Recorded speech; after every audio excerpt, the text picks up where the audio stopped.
Pregnancy के समय जहाँ एक कपल बहुत ज़्यादा खुश रहते हैं, वहीं उसका परिवार खुशियों से ठहरने लगता है। लेकिन कभी कभी शारीरिक समस्याओं के चलते कुछ महिलाएं अचानक गर्भपात का शिकार हो जाती है। अचानक हुए इस गर्भपात से महिला शारीरिक से ज़्यादा मानसिक रूप से कमज़ोर हो जाती है। ऐसे में दोबारा प्रेगनेंसी करने के लिए महिला को मानसिक रूप से उभरने में मदद की जानी चाहिए, ताकि यह सदमा धीरे धीरे उसके जहन से निकल जाए। पहले हम जान लेते हैं आखिर गर्भपात क्या है। प्रेगनेंसी के 20वें हफ्ते से पहले गर्भ में फिटस यानी कि भ्रूण की मृत्यु हो जाती है, तो उसे गर्भपात कहते हैं। इसे स्वतोरु गर्भपात यानी कि स्पॉन्टेनियस एबॉर्शन भी कहा जाता है। एक महिला में गर्भपात उसकी प्रेगनेंसी की अवस्था पर निर्भर करता है। ये कई तरह के होते हैं। हर गर्भपात के लक्षण अलग अलग हो सकते हैं। प्रारंभिक गर्भावस्था में गर्भपात कई महिलाओं को हो सकता है। 5 में से एक गर्भवती महिला का गर्भावस्था का 20वें हफ्ते से पहले गर्भपात हो जाता है। बात करते हैं गर्भपात के प्रकार कितने हैं। Types of abortion. पहला है मिस्ड एबॉर्शन। इसमें गर्भावस्था स्वयं समाप्त हो जाती है। इस दौरान न कोई रक्तस्राव होता है और न ही किसी की तरह के लक्षण दिखाई देते हैं। कुछ मामलों में तो गर्भपात होने के बाद भी भ्रूण गर्भ में ही रहता है और इसका पता तब चलता है जब गर्भ में भ्रूण का विकास रुक जाता है। इसका पता अल्ट्रासाउंड यानी कि यूएसजी से किया जाता है। दूसरा प्रकार है इनकम्प्लीट एबॉर्शन। इसमें महिला को भारी रक्तस्राव और पेट के निचले हिस्से में तेज दर्द होता है। भ्रूण का कुछ ही भाग बाहर आता है। यही कारण है कि इसे अधूरा गर्भपात कहा जाता है। इसका पता अल्ट्रासाउंड से होता है। तीसरा प्रकार है कंप्लीट एबॉर्शन। पेट में तेज दर्द होना और भारी रक्तस्राव होना पूर्ण गर्भपात के लक्षण हो सकते हैं। इसमें गर्भाशय से भ्रूण पूरी तरह से बाहर आ जाता है। चौथा प्रकार है इनविटेबल एबॉर्शन। इसमें रक्तस्राव होता रहता है और गर्भाशय ग्रीवा यानी कि यूटेराइन सर्विक्स खुल जाती है, जिससे भ्रूण बाहर आ जाता है। इस दौरान महिला को पेट में लगातार ऐंठन होती रहती है। पांचवा प्रकार है सेप्टिक एबॉर्शन। गर्भ में संक्रमण यानी कि इन्फेक्शन होने से गर्भपात होता है। बात करते हैं गर्भपात के संकेत और लक्षणों के बारे में। गर्भपात का सबसे आम लक्षण है पेट में ऐंठन और योनि से रक्तस्राव होना।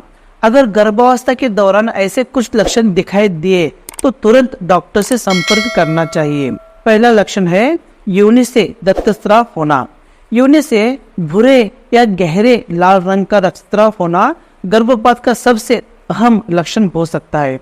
इस दौरान स्पॉटिंग यानी कि खून के थक्के या अत्यधिक रक्त बहना होता है। दूसरा लक्षण है पीठ में तेज दर्द होना। गर्भावस्था में पीठ में दर्द होना आम है, लेकिन यह दर्द कभी कभी बहुत ज्यादा हो सकता है।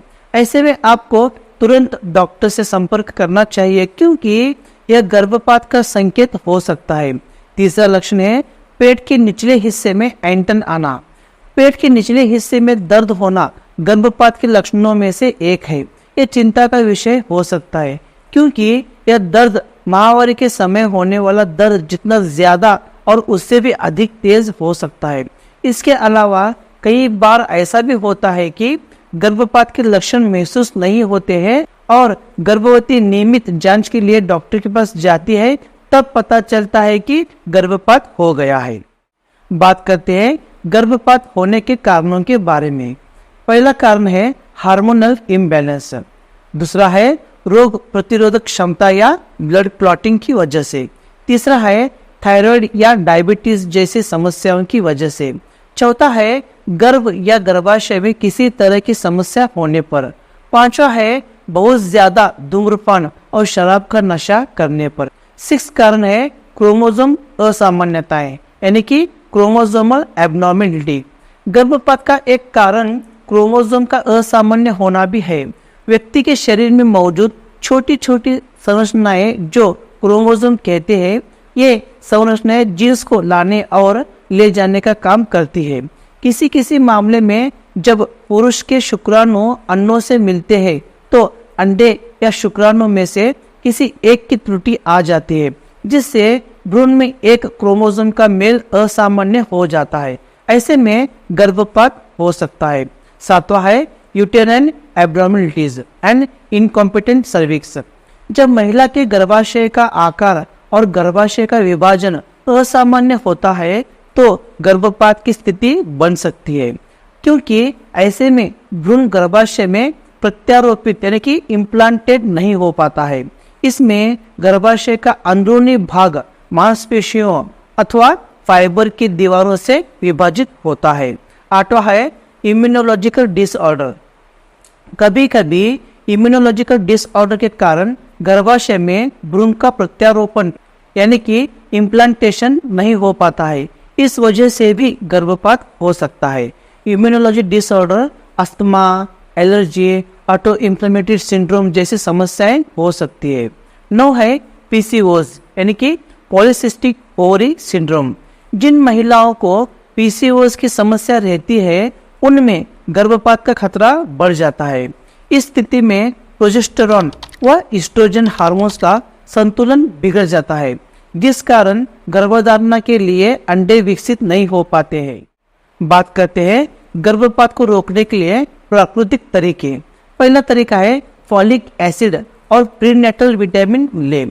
गर्भपात का खतरा टालने के लिए आपको गर्भावस्था से पहले और गर्भावस्था के दौरान फॉलिक एसिड और अन्य विटामिन लेने की सलाह दी जाती है। डॉक्टर रोजाना 400 से 800 mg फॉलिक एसिड लेने की सलाह देते हैं। दूसरा है नियमित टीकाकरण ले। कुछ पुरानी बीमारियों के चलते गर्भपात का खतरा बढ़ जाता है। ऐसे में आप जरूरी टीके लगवाकर इस समस्या से बच सकती है। तीसरा है नियमित रूप से व्यायाम करें। गर्भावस्था में हल्का व्यायाम करना फायदेमंद हो सकता है। इस दौरान स्ट्रेचिंग व योग आदि करना गर्भपात के जोखिम को कम कर सकता है। इसे करने से पहले आप अपने डॉक्टर की सलाह जरूर लें और योग्य प्रशिक्षक की देखरेख में ही इसे करें। बात करते हैं गर्भपात का निदान और इलाज के बारे में। गर्भपात का सही समय पर निदान किया जाए तो संक्रमण जैसी समस्या से बचा जा सकता है। ऐसा न होने पर महिला को खतरा हो सकता है। पहला है पेल्विक जांच करें। इसमें डॉक्टर सर्विक्स के फैलाव की जांच करेंगे। दूसरा है अल्ट्रासाउंड। अल्ट्रासाउंड के दौरान डॉक्टर भ्रूण के दिल की धड़कन की जांच करके पता लगाएंगे कि भ्रूण सामान्य रूप से विकसित हो रहा है या नहीं। तीसरा है ब्लड टेस्ट। इस दौरान डॉक्टर आपके रक्त का नमूना लेकर ह्यूमन कोरियोनिक गोनेडोट्रोपिन या HCG के स्तर की तुलना पहले के स्तर से कम कर सकते हैं। अगर यह बदलाव हुआ है तो यह समस्या का संकेत हो सकता है। इसके अलावा एनीमिया की जांच भी कर सकते हैं। चौथा है टिश्यू टेस्ट। अगर ग्रीवा से यानी कि सर्विक्स से टिश्यू बाहर निकलने लगे तो डॉक्टर गर्भपात का पता लगाने के लिए इसकी जांच कर सकते हैं। पांचवा है क्रोमोसोम टेस्ट। अगर आपको पहले भी गर्भपात हो चुका है तो डॉक्टर क्रोमोसोम संबंधी परेशानी का पता लगाने के लिए आपका और आपके पति का ब्लड टेस्ट कर सकते हैं। उम्मीद है कि इस वीडियो में दिए गए मालूमात के मुताबिक आप अपना ख्याल रखेंगे। तो मिलते हैं मेरे नेक्स्ट वीडियो में। तब तक के लिए धन्यवाद।